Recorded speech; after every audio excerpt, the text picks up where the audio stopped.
Hey guys, just wanted to let you know that I made a Discord server. If you want to be part of the community and have fun and play games with me, then I'll leave a link in the description so you can join. The amount of weapons in Warframe tend to confuse new players, and it also gives them a hard time not knowing what to pick or what's a good weapon, especially in the early stages of the game. So fear not, I'll be showing you the best primary weapons in my opinion that you can use in early game, and I will also share the mods that I use on those weapons. First primary weapon, which is a Master Rank 2, is the Boltor, and you can find the Boltor on the market on your ship. Just open the market and type in the search Boltor. Once you type Boltor, you're gonna see it here. You're gonna have two options, purchase and blueprint. The first option, which is buying it for 150 platinum, which is gonna give you the weapon and a weapon slot and an installed Orkan Catalyst on it. The second one is 15,000 credits, which is what most players do and what most players should. It's gonna give you a blueprint for the weapon and you should craft it yourself. Now, the Boltor is a huge upgrade from the weapons that you get in the tutorial. In fact, the difference between the tutorial weapons and the Boltor is huge that you will feel it once you start using the Boltor. And as I showed you earlier, the weapon is pretty cheap and you can get the blueprint from the market. And before I show you how much damage the weapon does, the best way to get damage out of your weapon is always getting headshots. And let me demonstrate how much difference between normal body shots and headshots when it comes to damage. So for example, that's a level 30 heavy gunner. If I shoot it in the body, it's like 90 to 200 damage, right? Now if I go for headshots, just one shot, 230, 350, 1000, it does a lot of damage. So always go for headshots. Now let's see how it goes against the rest of these.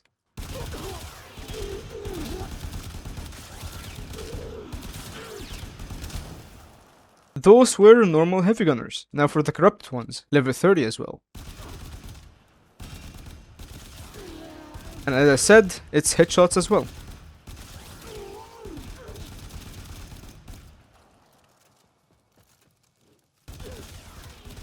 And to show you once more, I'm gonna start with this target because this one is way too close. So let's see.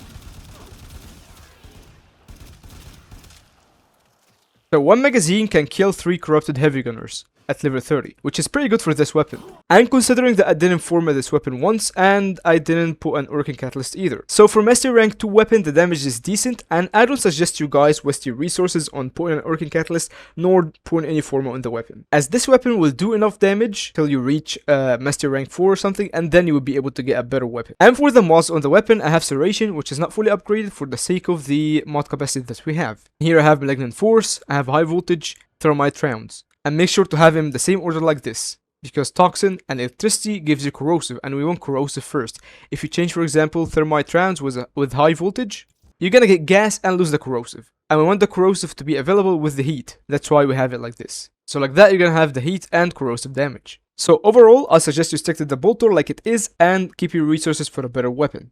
And number 2, which is a Master Rank 4 weapon, and that is the Hack, which is a shotgun. It is such a big change and upgrade over the Boltor, and of course it is a close range weapon since it is a shotgun. So you will need to get close and personal with the enemy if you want to kill them efficiently. And of course, just like the Boltor, you can buy the blueprint from the market on your ship. Now when it comes to level 30 enemies, this weapon does huge damage.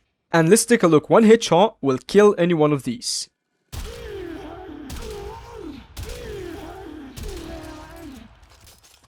Just melt them like butter. And now for the corrupted ones. If I go for a headshot, bye bye, see you, bye, and dead.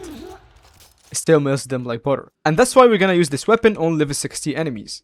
So let's see, one headshot, dead, dead, dead, dead. Even the level 60 ones, they still get one shot. And now let's take a look at the corrupted ones. I mean, almost one shot. That's pretty close. And pretty close as well. So this weapon is great if you're gonna do like high levels. I don't know what you're talking right now. One headshot. Almost dead. And now let's try this one. Almost. Almost. And yeah, so it's roughly like 2 shots. And keep in mind, this is all without any Warframe buffs or any like companions or anything. And you will notice that one downside of this weapon is the magazine. You only have 4 shots per magazine, which is okay in my opinion, taking the fact that it does high damage. And to help with the reloading speed, I have put the chilling reload here that gives you 60% cold and 40% reload speed. And I installed an Orking Catalyst on this weapon, but I didn't format at all. And for the build, I got Scattered Justice, I got Health Chamber, Point Blank, Toxic Barrage, Frigid Blast, Chilling Reload, and Vigilante Armaments. And of course, you can still optimize the weapon even more if you want to format it one more time, if you want to open the Arcane Adapter slot, if you want to open the Exilus slot, it's up to you to do more things.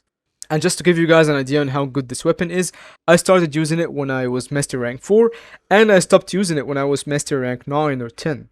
So it carried me through a big part of the early to mid game. And actually, considering that we didn't build this weapon for a target of a high-end enemy, it can still handle itself pretty good against like level 100 enemies. So let's take a look. This is a level 100 heavy gunner. So 1, 2, and it's dead. That's a level 100 enemy, by the way. The same with this, and I mean, it's gonna take you from like 2 shots to 3 shots. Of course, headshots to fully kill an enemy that's level 100 with this weapon that's a Master Rank 4 weapon. And if you want to take a look at the corrupted ones, I don't think it's gonna handle itself pretty well, but we can give it a shot. 1, 2, 3, 4. So I would say 4 is decent if you just have the weapon, and I don't think you're gonna encounter like level 100 corrupted heavy goons at all, like a lot in a mission. So yeah, it can work pretty well till you get like a better weapon at a higher rank. Now for number 3, which is a Mastery Rank 6 weapon, and that is the Soma. Now the Soma is a rifle and it does pretty decent damage. Now as a rifle, it's definitely a huge upgrade compared to the Boltor, and it can even get you started with the end game level enemies. It's also a pretty good option if you don't like shotguns and you don't want to continue using the hack for a long time. Now let's take a look at how the Soma handles itself against level 60 heavy gunners and corrupted heavy gunners. You're gonna see how fast this weapon melts them. Of course I'm going for all headshots here.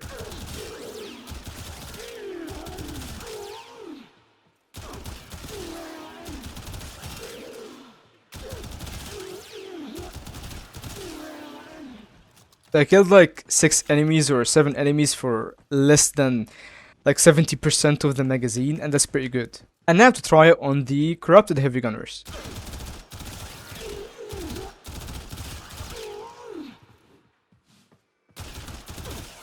Of course, all headshots as well.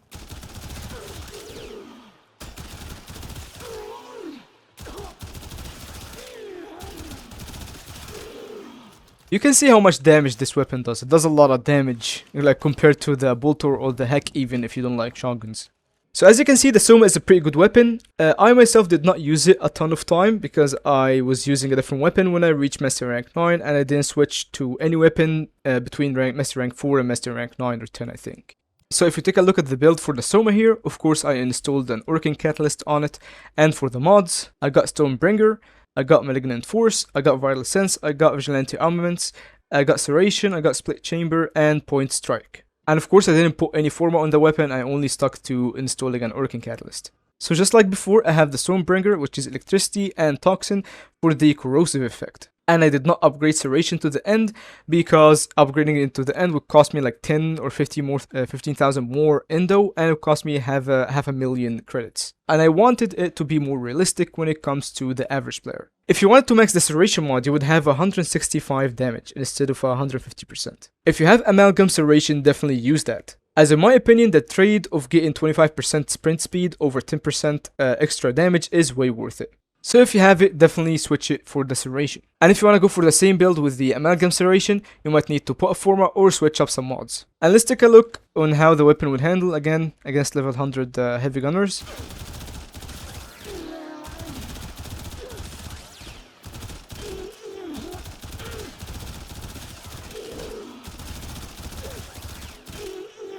Not gonna lie, killing 4 targets that are level 100, that's basically like Steel Path level, is pretty good with a full magazine, in my opinion, with the build that we have. And in my opinion, it's pointless to try to kill the 4 of them with 1 magazine, but we could try.